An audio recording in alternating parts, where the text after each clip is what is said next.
Now, speaking of the Truth Awards, we have a very special guest joining us on the Black Report today. Yeah, comedian Sampson McCormick, who has been one of the most in-demand voices of diversity in comedy for over 2 decades. Say it ain't so. You look 18. And was the actual, the first host of the Truth Awards. We want to welcome you to the show, brother. How are you?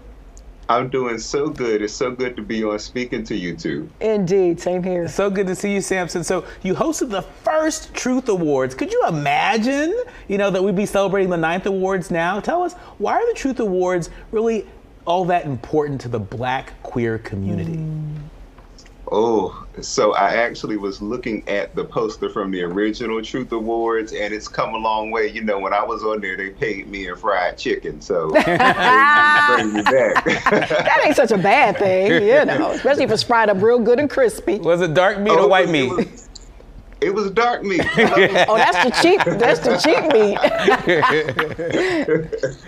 But I think it's important because the Black queer community has made so many really incredibly strong contributions to the Black community that should be recognized. And I think it's also important for us to invite straight Black people to come into our spaces to see how we do in our world and celebrate in our world with us.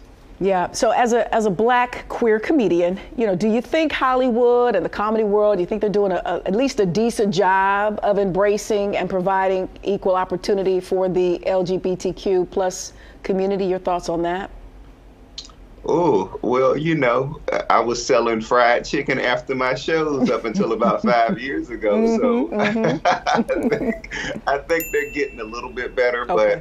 But what I do think it's important for, especially Black artists, even who aren't queer, and Black queer artists to understand is that we have to work together and also create our own opportunities. And that's the only way things are really going to change. Yeah.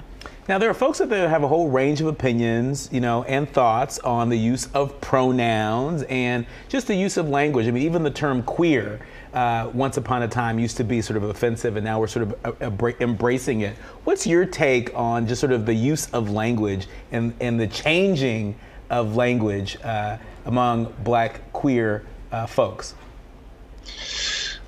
Uh-oh. Leave it up to me, Cornerline. He's setting you up, Sampson. No, I'm just kidding.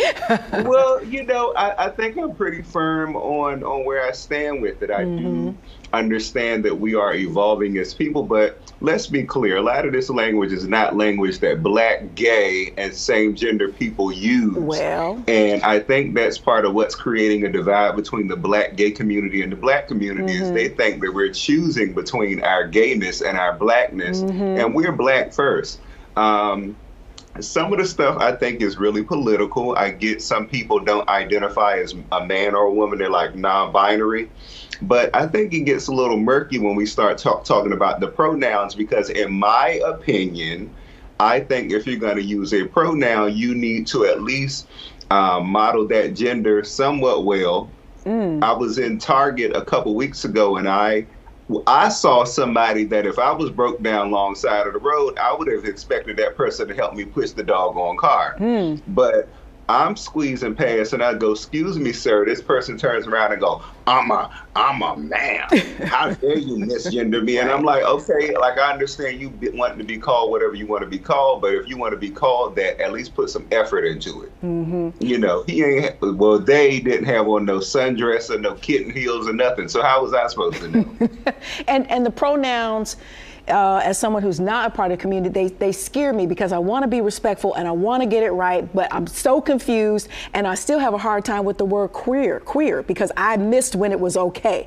So I mean, you just get so frightened because you wanna get it right because you want to respect this community. So thanks for a little bit of honesty and transparency on that, because they can be confusing from the outside. It's a lot, we want to get it right, but this stuff is new. So leave room for people to ask questions without biting their head off, because people can't look at you and tell what you are. That's right. And we absolutely, we've got to offer each other grace, right? And we can't, assume malintent, when people are asking questions or sharing their views, but we also got to make sure we respect the humanity of everybody. Agree. All right, Sampson, you're going to hang out with us since you're here. We're going to use you up, brother. You're going to stick around and, help us out with some of these pop culture headlines. All right. You up for it? Yeah. Good deal. Good deal.